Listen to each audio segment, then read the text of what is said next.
12:02 here on Edmonton Sports Talk. EST afternoon still to come today from 1 until 3. And the Reid Wilkins Show from 3 until 6 later on this afternoon. It is the Oil Stream. We are brought to you by our partners over at Boston Pizza. There will be 2 live on location shows in August. One will be at Clairview. They've got that awesome new lounge, hopefully a patio show. And then we'll also be St. Albert North, which I don't think we've hit before. So we're going to go St. Albert North for Oil Stream in late August. So that'll be fun. Hello, Reid. Dustin, how are you? I'm doing good, man. Was it me and Reid Wilkins are going to be hosting the show, or Reid Wilkins and I? Reid Wilkins and I are going to be hosting the show. Okay. But there are times you would say Reid Wilkins and me.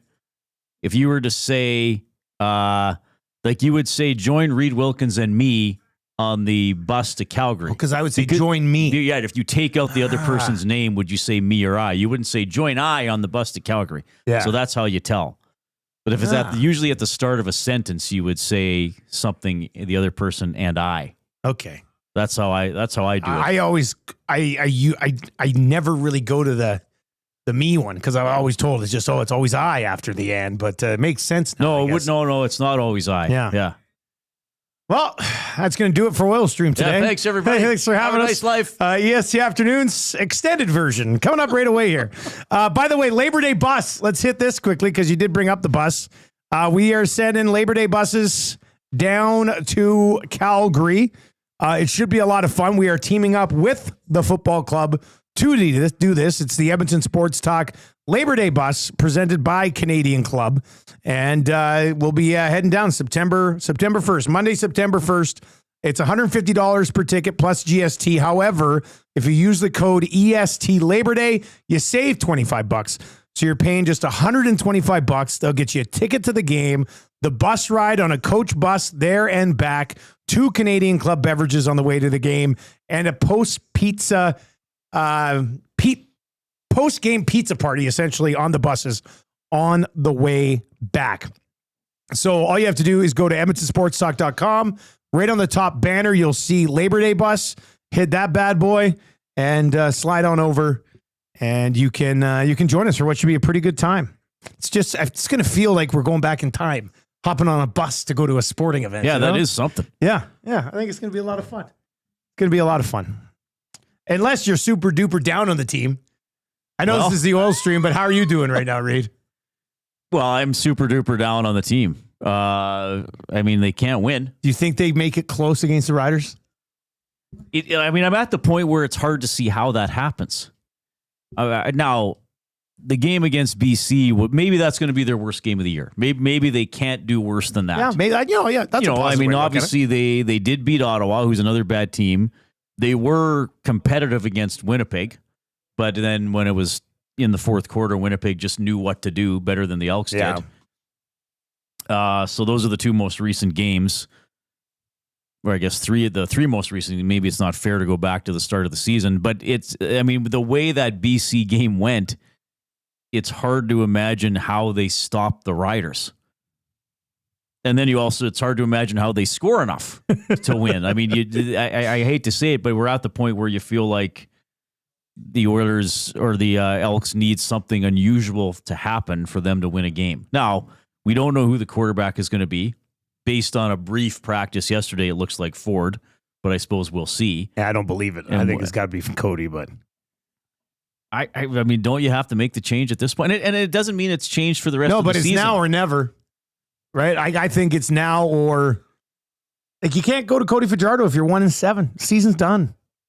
You might as well see it now and then go from there. Well, and if you actually win, I mean, you could be within a game of BC and or Winnipeg at the end of the week, depending on how the other games go, right? Yeah. So, I mean, you kind of need to win. I mean, Winnipeg's playing Toronto. Should be favored there. But won't have... Is Collaros ruled out already? I think they know it's going to be Strebler. Hamilton, like that BC Hamilton game, I know it's on until Sunday. That's an interesting game because Hamilton's looked pretty good. Yeah, I know they've beaten Ottawa a couple of times, and now BC, you look at BC's record at 3-4, and they've beaten Edmonton twice.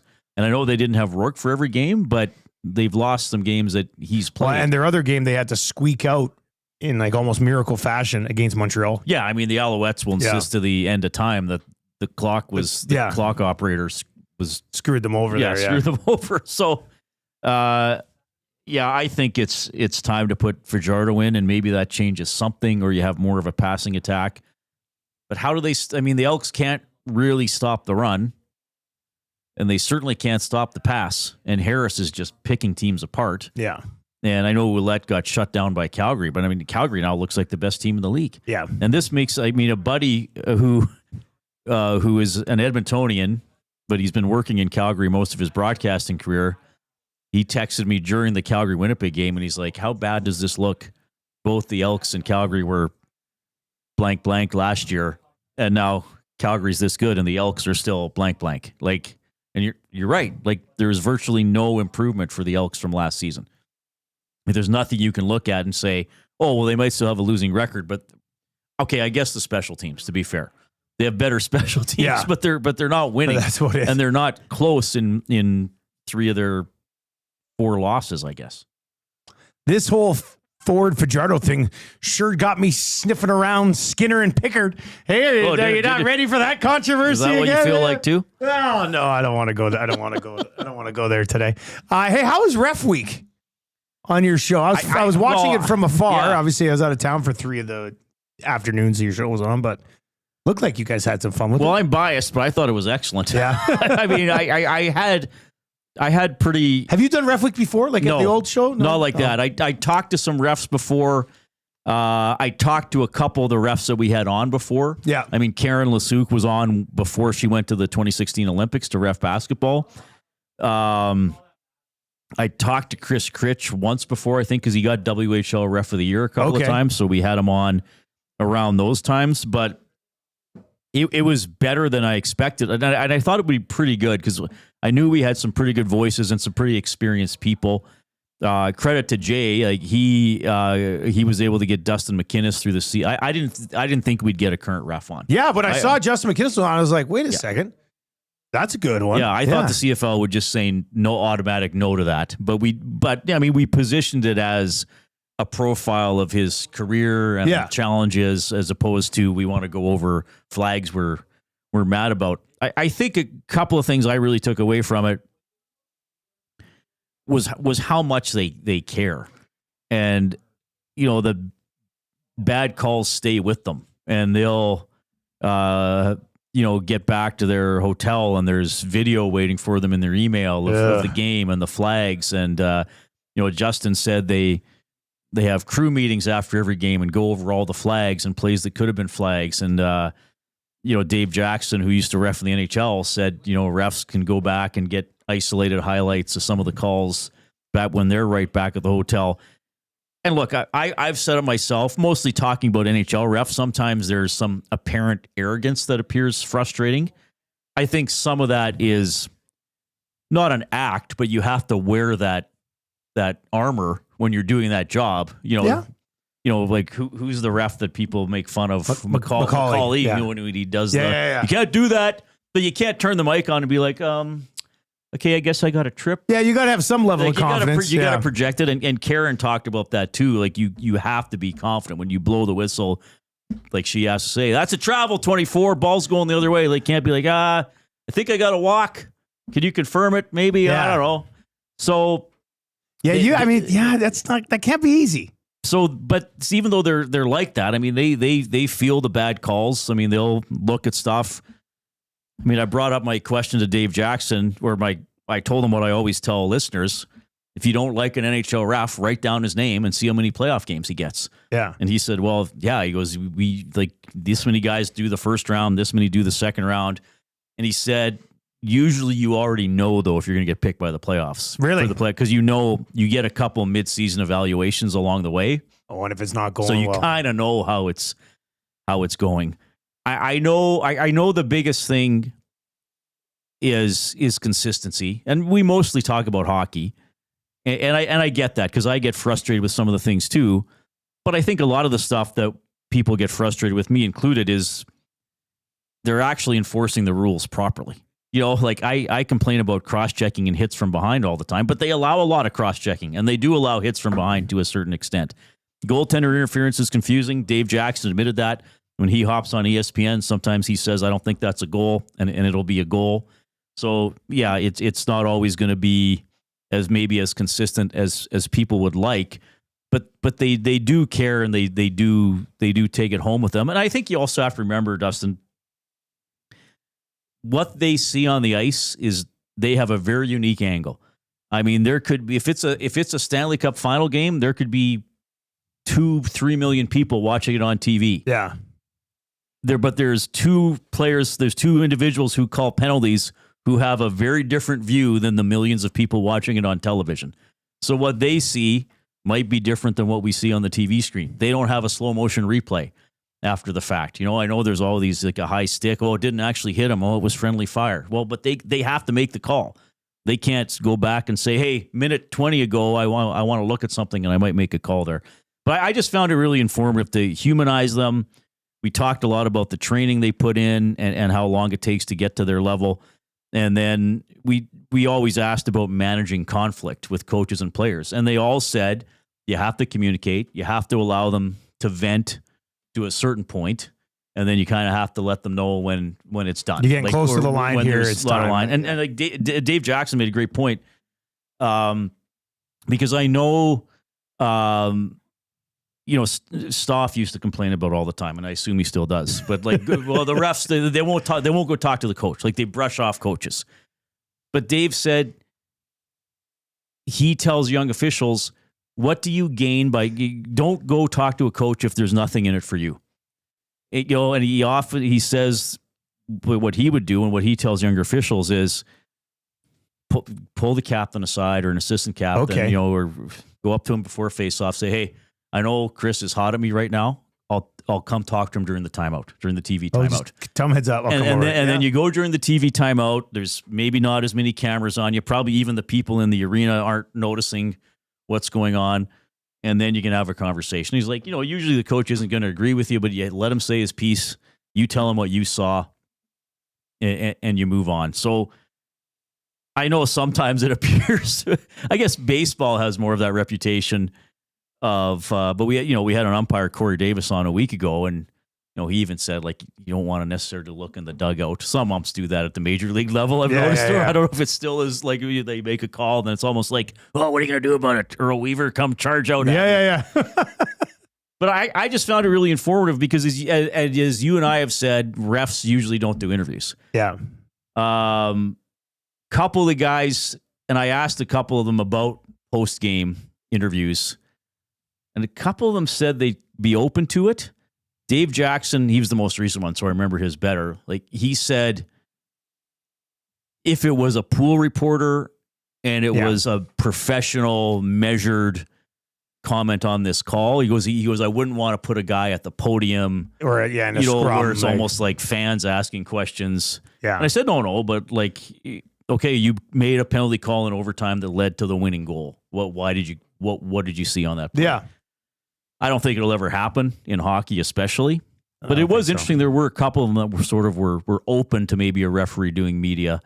But as we know, the fans of the team who feel slighted, they're probably not going to be happy. Like if a ref comes out and says, well, I honestly didn't see that. Well, that's not what I saw. Then that's just more fuel for the angry fans to say they're not even seeing. He wasn't watching the play. Like, right. Yeah. Have you ever get offered the chance to officiate anything? I might have done a volleyball tournament after I finished high school, and I didn't like it doing it. Really? Yeah, I might have gone back to my old high school and done a couple games or umped a couple games. I didn't really like it. I got offered the chance to.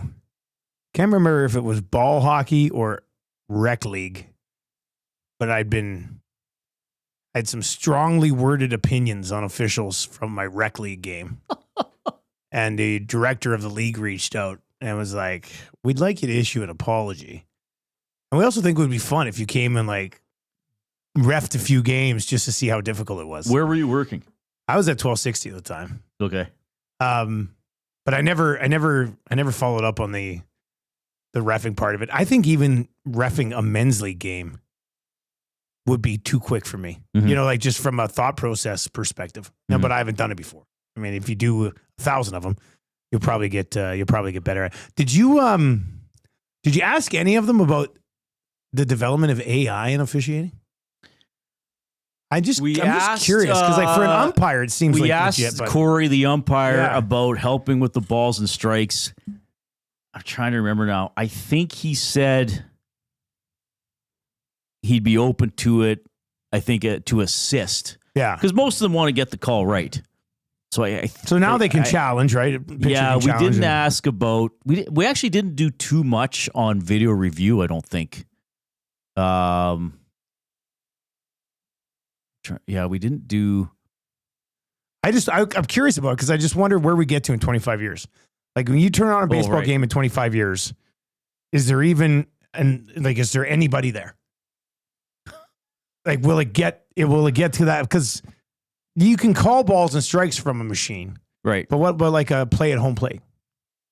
Like we'd be able to do that with the cameras and AI too, and then chips in things or gloves, or something like that. Like, I feel like, and I've been pretty anti-official pretty much my entire broadcast career, but I also think that we need human officials in these games. Oh, I agree.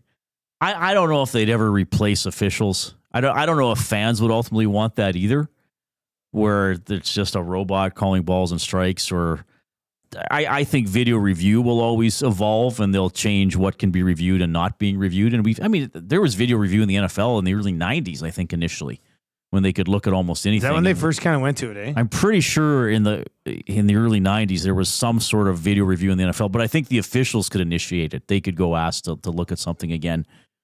But yeah, I guess balls and strikes, you could say there could be a perfect strike zone. I can't see ever having like some sort of robot ref in hockey. No, I don't think so. The only thing I can think of is they get to, I'm thinking 25 years from now, if a team is offside, does a whistle automatically blow somewhere? Oh, could they have like tracking robot offsides or something like that? Like, yeah, maybe.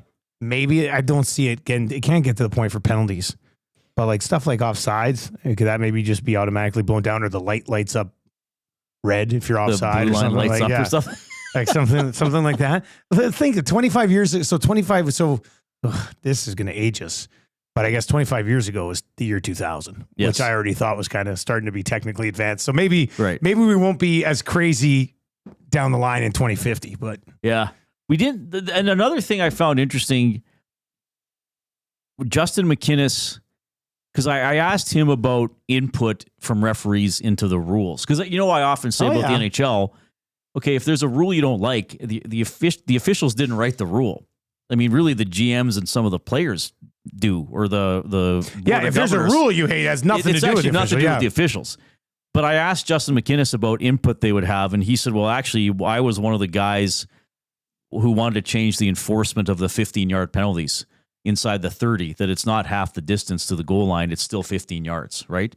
So now if there's a roughing the passer, if the offense is on the 8, the ball doesn't go to the 4, it just goes to the 1. All the way down it goes to the as far as 15 yards or as far as you can take it. And he said he was one of the guys driving for that. So that's a case of a referee having input in a rule change, which I thought was interesting too. And I think they do have some in other leagues as well. But I feel as if whenever you hear something, the NHL making a rule change, it's always like, oh, Marty Brodeur suggested this, or Brendan Shanahan suggested this, or whatever GM wanted to do it.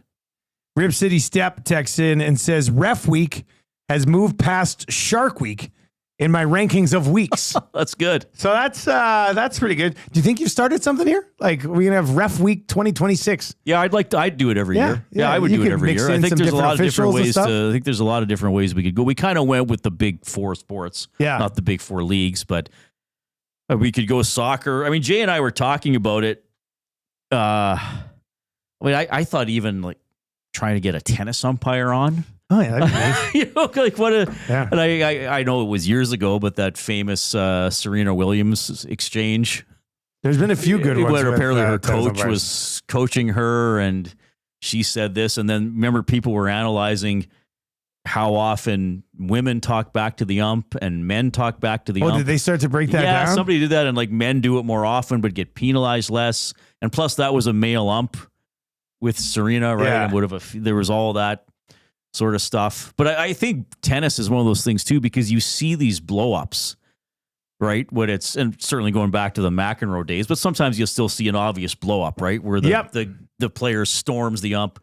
But I'm wondering too, how many little exchanges are there when they're doing their changeover and tying their shoes and they're maybe got their head down. Just a little quip. Yeah, right and there, they're being like, well, you going to actually, did you know the dimensions of the court? You know, because most refs, and even some of these guys said that last week, if you don't show them up, you can actually say a lot. And I know I tell this story all the time, but Rob Brown used to say, like, you could stand next to Kerry Fraser and act like you were just fixing your stick and have a smile on your face and just giving him the gears. And he'd give it back to you. Yeah. But they're both smiling and people, you know, are just talking, you know, and you're side by side as opposed to being nose to nose. Like tennis would be one too. It's like, okay, I hate this ump, but I'm going to like be tying my shoe and muttering under my breath. You are and a then, jackass. And then if he throws me out or if he finds me a point, it's what like, I do. oh, I'm just tying my shoe. Right? You know, the tennis umpire is an interesting one because they don't do anything with the lines anymore, right?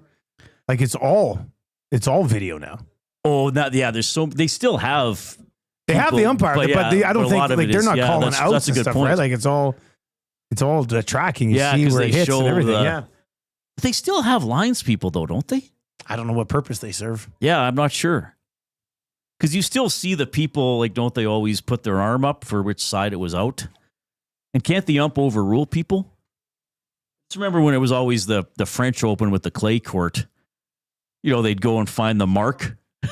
Like the ump would call it. The ump would call it out, and the guy would run over. No, it's this mark. It's on the line. Yeah, those are always funny. A boxing ref would be interesting. Yeah, that'd be good. Find out how much money he makes on the side.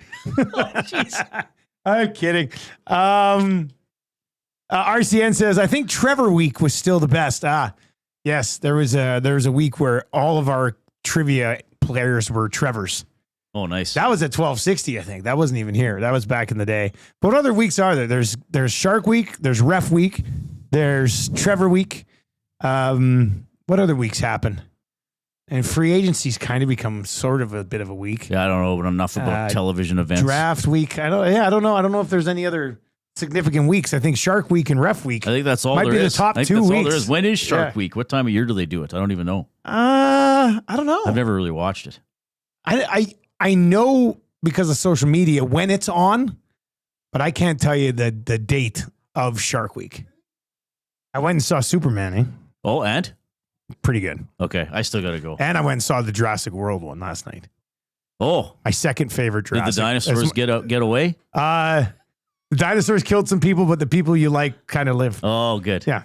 But it was probably my second favorite Jurassic Park movie. What's the behind favorite the one? original? The original. Okay. And after that one, I think the one I watched last night was my second favorite. Is it scary?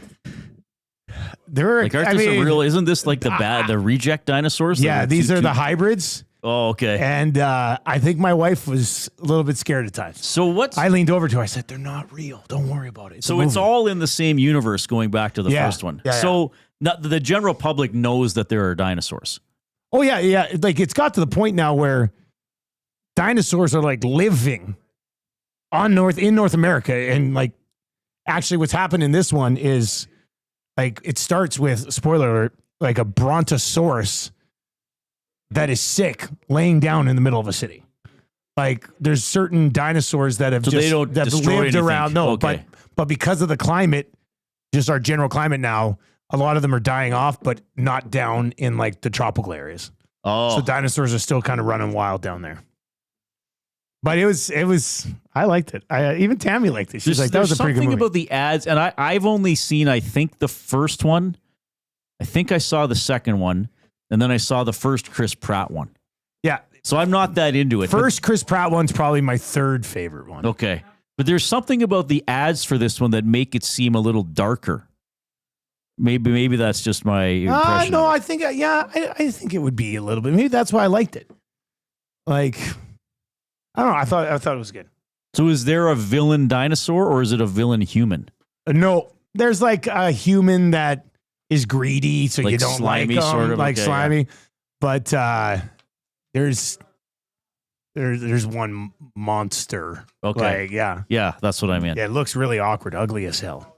Anyway, I think look, if you like Jurassic Park movies, I think you really like this one. So you probably should Should probably check it out. Dr. Octagon. This is a good idea, actually, today. We'll get to some other stuff here.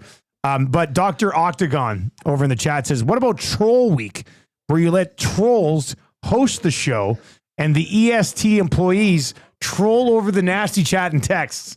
So, like, tomorrow on the show, it'll be Shaggy at St. Albert. Right. And then we just hop in and just go at all of his Oilers takes over and over and over again. Yeah. That could be fun for us. Idea. Other ideas for weeks that we could have here at Edmonton Sports Talk. What do you got? Troll Week, probably not going to fly. No. But Ref Week, obviously a major success.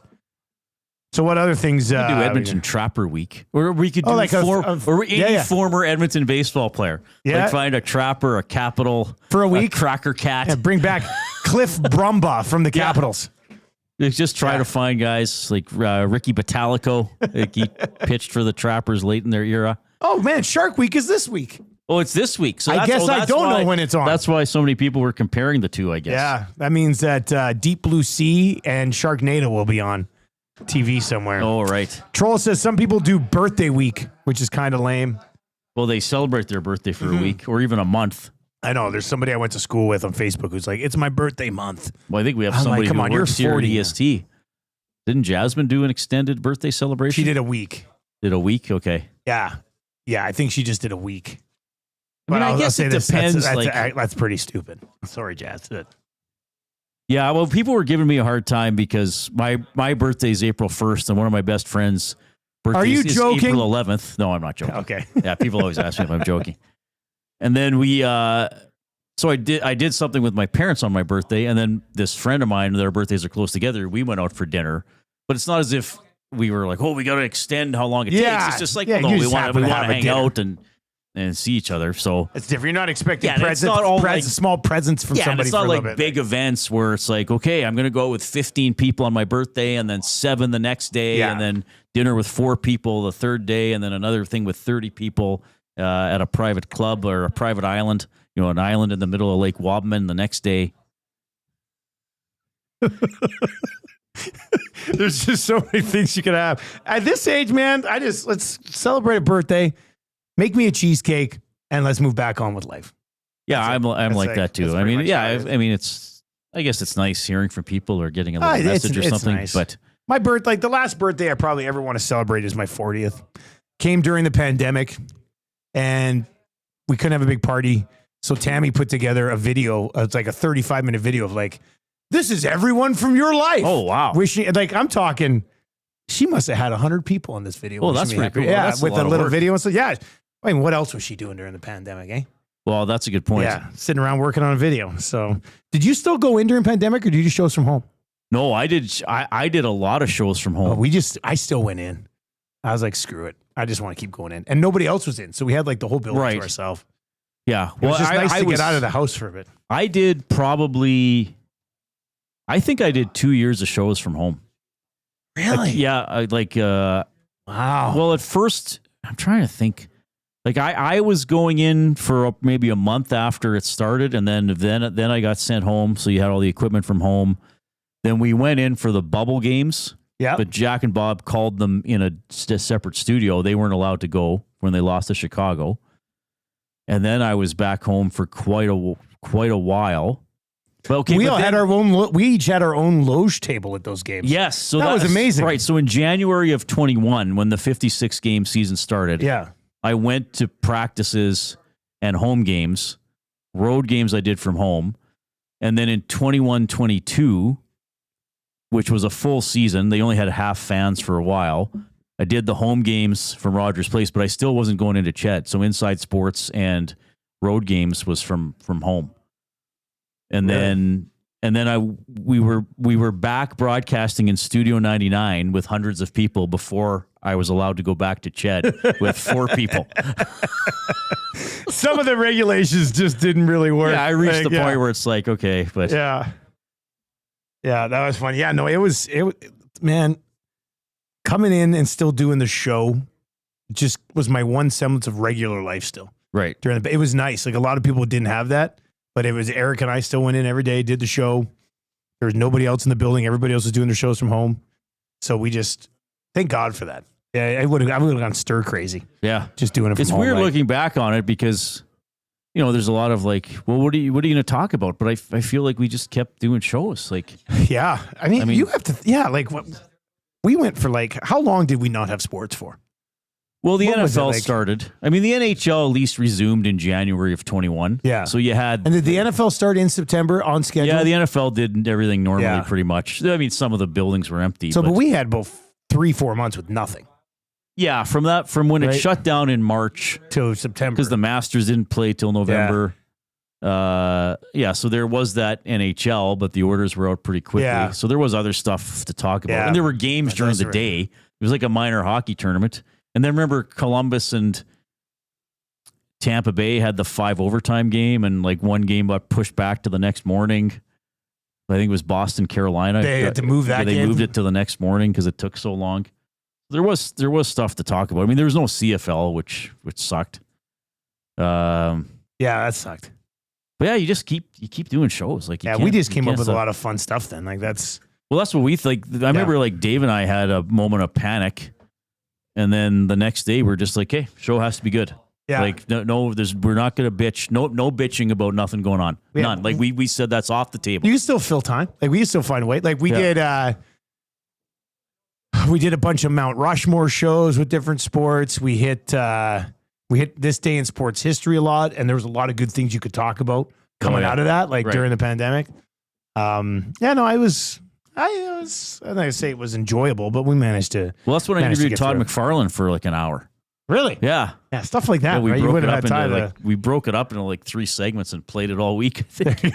Tomorrow, part 2, the McFarlane interview. Troll says he misses a pandemic traffic. Gold Medal Mark says, baby week. Please get over yourself. Oh, B-Day week. Yeah, the B-Day week people. They're talking about Well, baby B-Day. week. Yeah. Why did it take a week to have a baby? We did a What's lot going of drafts during the pandemic, too. We were banging out a draft like every 2-3 weeks. on? which Oh, was a wow. lot of Okay. fun. So is that when that really took That's off? that's when it started. We're like, you know what? Sports fans love drafts. Yes. So let's just start doing drafts. And that's when we hit a lot of good drafts back then. So that was a good time. Okay, so we're kind of smack dab in the middle here of Oilers' silly season. I went on a bit of a rant today with this Erik Karlsson thing where, Oh my God. like, if somebody, I get it. Like, you work on a blog site and you want to like write stuff and create stuff, and that's fine. And so when I first saw this Karlsson Oilers stuff, I was like, oh, that's one of the guys over at the Nation, and they're, just filling some clicks in the summer, which is fine. But then I go on tsn.ca. I'm like, let's see what's really happening. And I open it up and I scroll down and I see, should Leafs and Oilers be interested in Karlsson? Hayes and Strutty discuss. And I'm like, what is that? Why are we, come on, there's got to be other things we can discuss right now than that one, because that makes no sense. Not like if you're gonna spitball something, got to at least. But this happens every summer. Do you remember we've already gone through the whole Karlsson thing a couple of years ago. Remember, Yeah, it was and then they got over and over. They got Yes. Ekholm instead. And then they got which Ekholm, turned out great. which Really, was a big picture. much better move. But yeah, it's this time of year, this window where crazy things pop up, and for the most part, I get frustrated by them. But As do I. Well, and I think that's the line. I mean, talking about doing ref week and stuff like that. And I realize I know there's a section of the audience that does not want to hear anything except Oilers. Yeah. And I respect that because they're a massive team and they're actually a pretty good team the last 5 or 6 years. And I remember one day doing Inside Sports a couple of days after the Oilers season ended, and all the availabilities were that day, and it was playing tape and taking calls. And one guy was like, "Okay, Reid, I'll talk to you in October." And I was like, "Hey, I do Inside Sports all summer." He's like, "Yeah, I don't care. There's no hockey." that really frustrates me. It really does. To me, I'd sooner do a concrete show with ref week and interesting personalities than just NHL rumors. NHL news, of course, is different. If the McDavid contract is announced at 1 today, then okay, we know that's we're doing legitimate all stuff. afternoon. We're doing a week of that. But like trade rumors that are just media manufactured, like why? Like Karlsson to the Oilers makes no sense. None None. at this point. You know, and I see Nurse. Well, Nurse has a no move clause. Nurse probably doesn't want to leave. Yeah, Leon but Nurse is, Connor. I would rather have Nurse than him anyway. Well, given where Carlson's at in his career, I mean, he hasn't turned out that well for Pittsburgh having him. No. So anyway, yeah, there's a point where it's like, okay, well, I could bring up anything and try to make a story of it. Let's get Huberdeau out of Calgary. Yeah. Okay. Send us in your Huberdeau. Yeah, I was just going to say. Let's do that for the last half hour, everybody. Yeah, we got. How do we get Huberdeau out of Calgary? We got 17 minutes left. How do you fit in Huberdeau out of Calgary at his current cap hit? I don't even know what he's at. Does he make 10? He said isn't he 10? He's quite a bit. I mean, I haven't looked at his cap hit recently. Because I just randomly picked a player that it would be impossible to trade for. I do like the idea of like my Facebook feed in 6 days going, Oilers interested in Huberdeau? Yeah. And even then, even though it was us, I'd be like, enough's enough. 10.5. He's a UFA in 2031. You know, I'll say this. It makes about as much sense as Erik Karlsson. There you go. Yeah. I mean, we said this morning, the fan base needs another offensive right shot defenseman who's not very good defensively to bitch about. Like, well, that's the thing. What are we doing here? You can't have both Karlsson and Bouchard on the team, especially Karlsson at 35. So, by the way, it's 62 days until the Oilers' first preseason. Is that what it is? Was it 62 down to now? 62 days till there's a preseason game. Well, there we go. But then when does camp open, though? Oh, yeah, I was looking at that. Right, give us the camp, because then we can get to camp. It must be 59 or 58 days. It was always September 15th. It might be September 18th now. NHL 2025. But I think, okay, a couple things. I think sometimes all this rumor stuff and all these what ifs, it might stem from the fact that there isn't as much blockbuster player movement in the NHL now. So you were so starved for it, we make a what if out of it. Yeah. I mean, okay, let's look at the last 10 or 11 years. So Stamkos changed teams. Tavares changed teams. Taylor Hall did. Now, at that time, the Oilers were still pretty bad. So it was a big deal here. I don't know if people around the NHL were like, oh my God, Taylor Hall got traded. I think it was still pretty significant around the league. I guess Stamkos and Tavares actually, I mean, there have been things, but I feel as if it's not as frequent because, as you said, the contracts make a lot of players untradeable. You know? I mean, say Calgary wanted to move Huberdeau. Like, that's hard to do.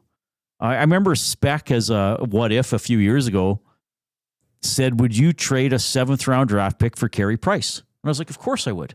He's like, no, think about it. At this time, Price wasn't healthy. Yeah. Carey Price isn't healthy, and he's $10.5 million or something. So, like, what do you do with him? I mean, if he comes back, you don't know how well he's going to play, and he's taking up an eighth of your salary cap. Might still be an upgrade. Yeah. Well, no, he was just saying hypothetical any team a few years ago. Okay, but yeah, right. I know what you're getting into. But yeah, anyway, so I think maybe that's why this comes up. It's because we're just not in an era where 8 marquee players might change teams in the offseason or at the trade deadline. It's actually quite rare. So this year, what happened? You know, Florida locks up guys before we even get to free agency. You know, who was the biggest free agent signing that changed teams? I'm trying to think. This year? Yeah. Well, technically it was Marner, but it was a sign and trade. But he was okay. So anyway, Marner. So that's a legitimate top 10 scorer that changed teams. Yeah. But I mean, there are a lot of like Chelios most for of these Savard free agent trades. guys. Yeah. Right. God, Chelios for Savard. What a drop. My God. I remember a little. Canadians still want to cop. I remember a little 10-year-old Dustin Nielsen. Yeah, he was even younger. When did that trade go down? I would have been 91 or 92. Yeah. So I would have been 10 years old. I remember when that went down. I can't find the start of training camp. It's probably September 17th or 18th. If they're playing a game on the 21st, they usually have probably 3 or 4 days. So right in that. So we're fewer than 60 days until the start of NHL training camp, everybody. Hang in there. Just around the corner. Okay, a couple of messages. 780-218-9999. 780-218-9999. Well, I guess Ehlers moving. Yeah. Ehlers as a straight up free agent would have been the biggest free agent that move. But Ehlers isn't a top 20 scorer. No. Right. I just think there are more players who wind up staying somewhere for a long time rather than moving around a lot. Or they just get locked up. Okay, so maybe one day, Bouchard's not an Oiler, but he's going to go through 3 or 4 Oilers contracts before that happens. And now Corey Perry's played for a lot of teams, but after it's happened, right? You get sprinkled around after a his little prime, bit. so to speak. The Nurse thing, like he's never getting traded, right? I doubt it. It pops up not from media, but from fans, and I understand why. Don't get me wrong, I'm not being like fans, but it pops up a lot, and I just every time it does, I go, I think you're wasting your time. I agree. Right? It's just full no trade, like full no movement clause. I don't see a reason why he would leave. Money would be hard to make work somewhere else. He is, I think, a very serviceable defenseman. And I know you're saying, Dusty, you can't use serviceable in 9.5 and try to justify it. I guess he's more than I think he's better than what this fan base and some members of the media think he is. Like I think he's a really good number 3 defenseman, but you can't pay that guy that much money, right? But he's like some people think, like somebody in the chat just said, at $4 million to be different. He's much better than a $4 million defenseman. To me, he's somewhere around a $7.5 million defenseman. Look, it is a bit of a tiring discussion because I don't think he's going to get moved until maybe later in the contract when he's 33 or 34, maybe. I think that unfortunately, so what he was 7th overall. Unfortunately, he's never going to have the offensive production that you would like to see from him. It's just not going to happen. I know he got a lot of goals. The lockout shortened or the that's when he cashed in. Season. Yeah. That's when they didn't play Bouch, right? But they kept him around. He feasted on Ottawa to some extent. I mean, I remember he got this like slap shot from the blue line against Ottawa that I think he fanned on, and whatever goalie of the week they had in, he missed. So Ottawa did finish ahead of Vancouver that year. And then, sometimes with him, his big mistakes are big. I think he struggled. I think there was some struggles when Ekholm and Bouchard really replaced him and CC as the number 1 pairing, when that really started happening. And then I don't know what to tell people. Like he's not a $9.25 million. Let's go to free agency, and players have value. Sorry, the internet. We were on a circle for a second. Okay, but the internet came back, so we're good. We're good now. Hi, everybody. Well, I was saying really brilliant stuff, so I'm sorry. Yeah, what Reid said was that Darnell Nurse should totally be traded, and doesn't matter what they get for him. Yeah. No, that's not what he said. He was laying it out. Yeah, I mean, so I looked at his draft, and we were.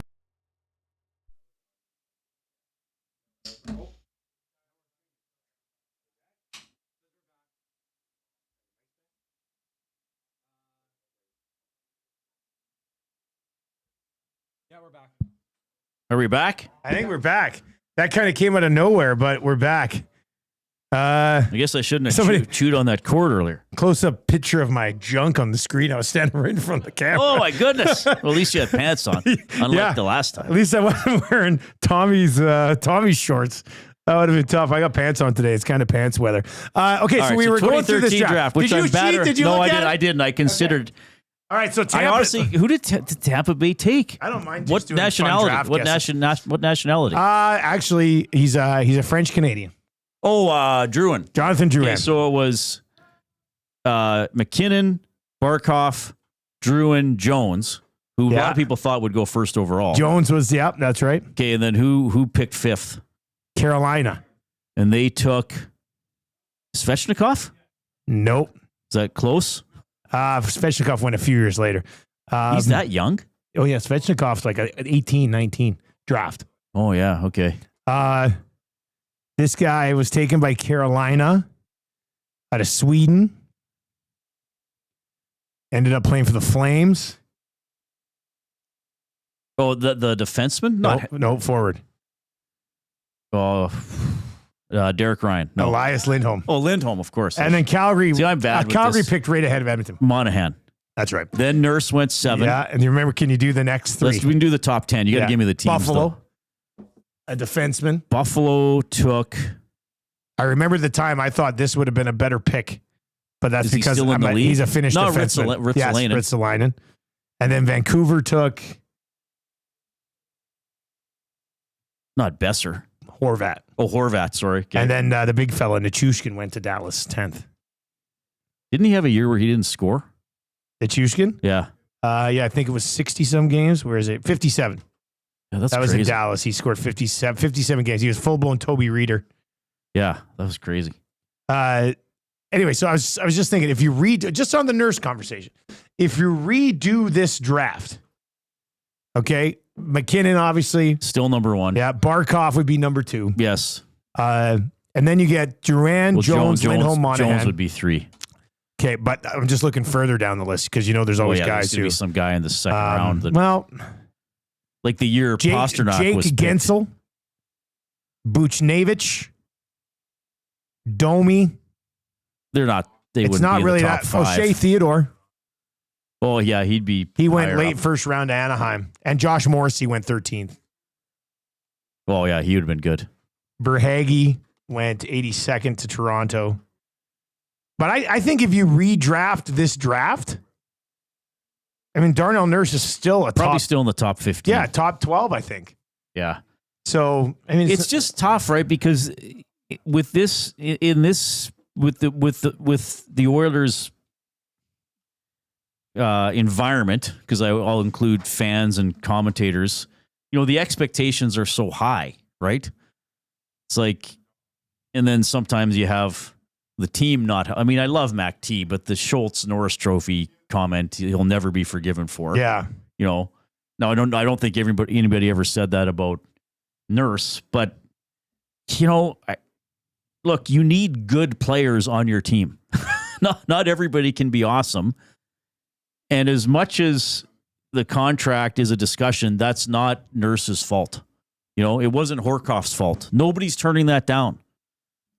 Like, nobody's turning down. And I remember, I know I reference Rob a lot, but he says a lot of intelligent things. He's a smart guy. He goes, you can't always judge a player by the contract. And the contract doesn't determine how well a player should play. It's like, well, a $10 million player has to score 50 goals. And Rob's like, well, if that's the case, they should have given Devin Shore $10 million. And then he becomes a 50 goal scorer. Like, it doesn't, that's not the correlation.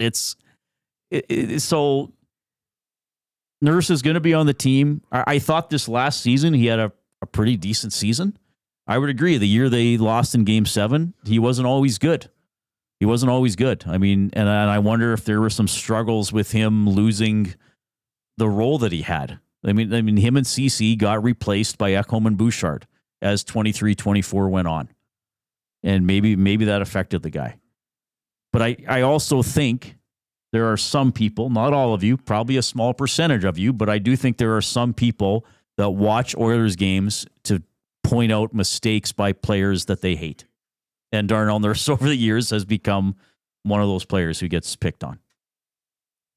I'm trying to think of things that I'm still a fan of, and a lot of it is Lakers basketball. And there's a couple guys I don't love on the team, and I point out things that probably are unfair to them sometimes that I want to keep blame on. Like, I understand where many of you be coming from in that. Well, you can't. Situation. But here's the thing, though, Dusty. You can't expect a player to do something he's not capable of doing. Yeah. Okay, so Nurse will not shoot the puck as hard as Bouchard. Okay. He will not sniped a beauty in the playoffs. He did, actually. A big goal, too. Terrible goal by Bobrovsky. Let's be honest. He should have. If most goalies let that in, the goalie's getting blamed for allowing that short If side. Skinner lets that in, it's like, this guy shouldn't be in the NHL. Yeah. But guys shoot there, as we know. Yeah. I mean, there's a point with me where, and people probably know I don't like rumors and speculation all the time. I mean, it's fun to a point, but there's always, I kind of hit a point where I say, okay, enough. Like, he's on the team. And I also think if you're going to evaluate a player, you can't just talk about what he can't do. You have to also talk about what he can do. And that's why managers sometimes hang on to players or coaches praise players. Janmark's a perfect example. Didn't score on a goalie. Got one off his ass and got an empty netter in the regular season. Why does he play almost every game? Because Knobloch is looking what he can do and what role he needs him to fill. Yeah. They actually don't need him to score. Like, so what? If Janmark would have got 5 goals, all of a sudden he's not going to get double-digit goals.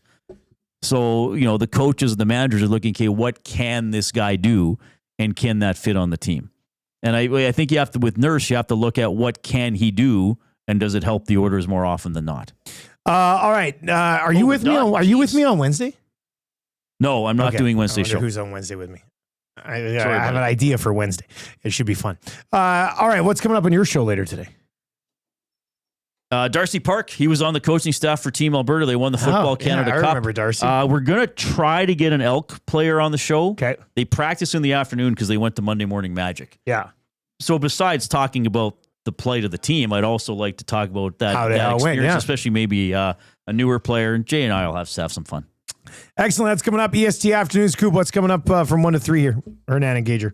CFL Week 7 recap. Jeff Hamilton from the Winnipeg Free Press and CFL 110 podcast will be checking in. Yes, the hammer. I like it. Yeah, F1 and IndyCar Insider will be joining us to talk about the Indy race. The need for speed.